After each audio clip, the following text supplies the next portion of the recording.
안녕하세요, 조윤정입니다. 벌써 제가 유튜브 하다 보니까 벌써 10번째예요.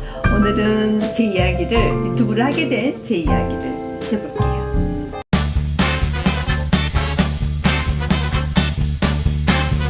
유튜브 10번째인데 할만하신가요? 글쎄, 사실 저도 이걸 처음에는 굉장히 부담스러웠어요. 할 수 있을까 걱정도 되고 했는데 막상 해보니까 즐기고 있습니다. 주변에 유튜브 하는 사람들 많아요?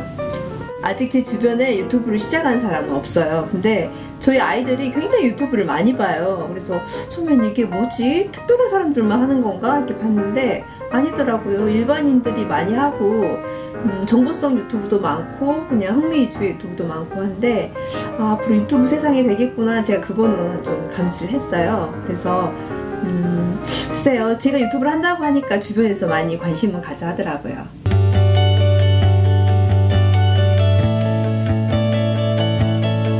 은근 새로운 도전을 즐기시는 것 같은데 그런 마음은 어디서 드는 거예요?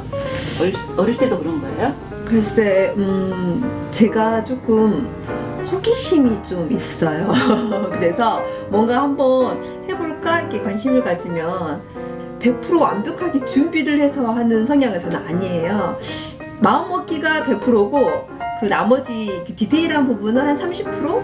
50% 정도만 돼도 일단 한번 가보자. 그래서 이거를 시작을 했는데 처음에 한번 찍을 때 굉장히 좀 힘들었어요. 어색하고 막 부끄럽고 숨고 싶었어요. 근데 지금은 나름 즐기고 있어요. 그리고 굉장히 이게 공부가 된다고 해야 되나? 그냥 한 단계 한 단계 이렇게 알아가는 재미가 있고 어떤 주제를 할까? 이 생각하는 것 자체가 계속 이 머릿속에 뭐가 떠오른다고 할까요? 그리고 글을 하나 보더라도 신문을 하나 보더라도 더 꼼꼼하게 보고 그 머릿속에서 어떤 연상이 되고 굉장히 이 과정이 저는 즐거워요. 페이스북이나 유튜브를 보면 그림이랑 글을 직접 다 그리고 쓰시는 것 같은데 글을 좀 쓰시는가 봐요. 글쎄 제가 글 쓰는 거를 좀 잘 쓰지는 못해요. 뭐 전문 작가도 아니고. 근데 좀 즐겨 하는 편이에요. 제 어린 시절 한번 이야기 한번 해드릴까요? 초등학교 3학년 때인가 제가 그 선생님이 방학 숙제로 병아리를 주제로 동시 아니면 산문을 지우라고 했어요. 근데 제가 산문은 7장, 원고지 7장, 동시는 3장으로 지우라고 그랬는데 동시로 7장을 한번 지어보고 싶었어요. 그래서 병아리 해서 7장 원고지를 써가니까 선생님께서 저를 부르시더니 너 진짜 이거 네가 적은 거 맞아? 그러면서 이 글씨 너가 쓴 거 맞아? 그러시는 거예요. 근데 사실 제가 글씨를 썼거든요. 그래서 그때부터 그 선생님의 이게 칭찬이죠. 내 글이 누군가에게 이렇게 좀 전달이 되는구나. 그거를 좀 느낀 것 같아요. 그리고 선생님이 그때 너무 글씨를 잘 썼다고 저한테 학교 그 학급신문 있잖아요. 벽신문 벽에 거는 거. 그거를 전부 다 저보고 쓰라고 하셨어요. 그래서 그 이후에 글을 짓는다거나 연필로 글을 쓴다거나 붓글씨로 뭐 쓴다거나 이런 게 저한테는 좀 즐기는 거리였어요. 그게 어려운 게 아니더라고요. 유튜브 하는 거 두렵지 않으세요? 글쎄요. 두려움은 잘 모르겠어요. 제 어린 시절 또 이야기 한번 해드릴게요. 제가 초등학교 1학년 때 이제 저희 엄마가 제가 집안에서 둘째인데요. 한글을 저를 안 가르치고 학교를 보내신 거예요. 그래서 입학식 날 선생님이 교실에 들어가가지고 칠판에다가 나비, 무슨 비행기 이런 글씨를 쓰면서 써보라고 하시는데 제가 한 번도 옆을 잡아본 적이 없는 거예요. 그래서 너무 그때 부끄러운 마음에 옆자리 친구한테 써달라고 했었어요. 그리고 나서 집에 가가지고 엄마 왜 나 이걸 안 가르쳐줬어 하면서 저가 한 달 이내에 한글을 혼자 스스로 독학해서 이거를 다 했던 것 같아요. 그래서 제가 뭔가를 새롭게 시작을 할 때 저는 그런 두려움이 그냥 없어요. 그 어릴 적 기억이 자꾸 나더라고요. 제가 컴퓨터를 잘하는 것도 아니고 편집 기술이 있는 것도 아니고 또 이렇게 앞에서 말하는 것을 이렇게 뭐 전문적으로 하는 사람도 아니지만 글쎄 하면 되지 않나 이런 좀 제가 그 긍정적인 마인드가 있어요. 그래서 그런 마음으로 그냥 이거를 즐기면서 한번 해보자 이렇게 하니까 조금 부족하면 어때요? 하면서 발전하는 과정이 더 중요하다고 생각을 하거든요. 지금까지 실내 촬영만 하셨는데 야외에서 촬영하실 계획은 없으신 건가요? 있어요. 사실 있는데 제가 지금 이것도 실내에서 하는 것도 굉장히 사실 좀 부담스러워요. 그리고 제가 카메라도 사실 빌려서 하는 거거든요. 그래서 기회가 된다면 조금 일단 해보고 이게 야외에서도 한번 해봐야겠다면 이게 좀 장비도 있어야 되고 하니까 차근차근 준비해가지고 다양한 장소에서 해보고 싶어요. 아이디어는 많은데 아직 그것들을 구현할 만한 지금 상황이 못 되네요. 근데 단계 해봐야죠 뭐. 언제까지 유튜브 하실 계획이신 거예요?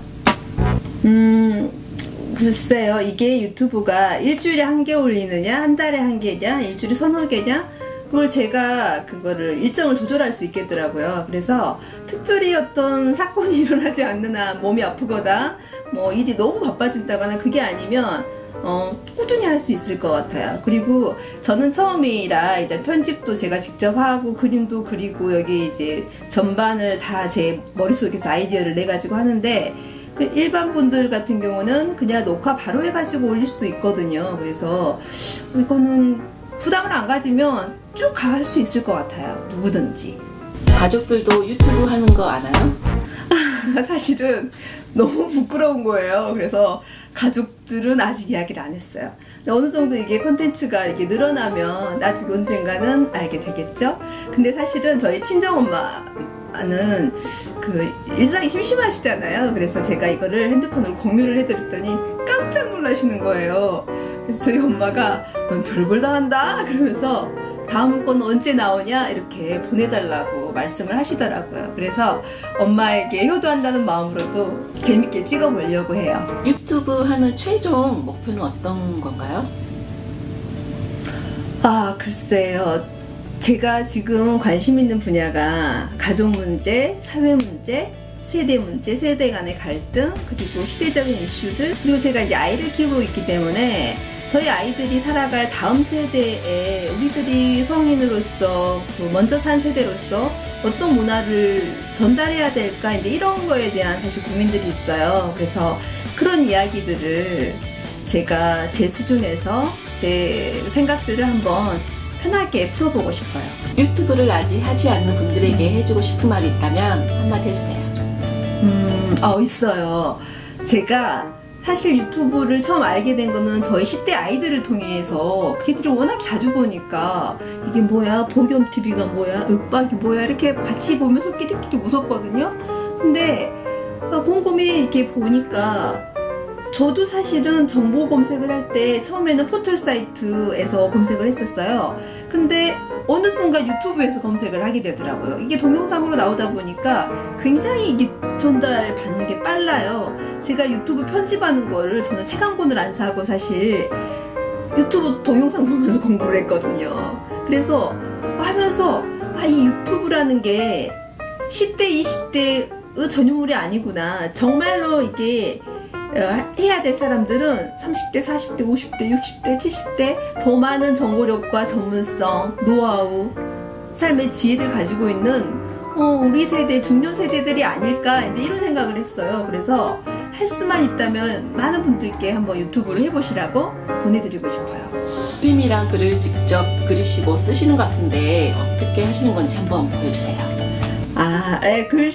글은 제가 생각날 때마다 그냥 바로 제가 노트북도 있고 아이패드가 2개, 컴퓨터, 핸드폰 이렇게 항상 제 주변에 어떤 쓸 수 있는 것들을 놔둬요. 연필이랑. 그래서 이제 그때 생각날 때마다 글은 쓰는 편이고 아이패드로 제가 그림 그리는 거 한번 보여드릴게요.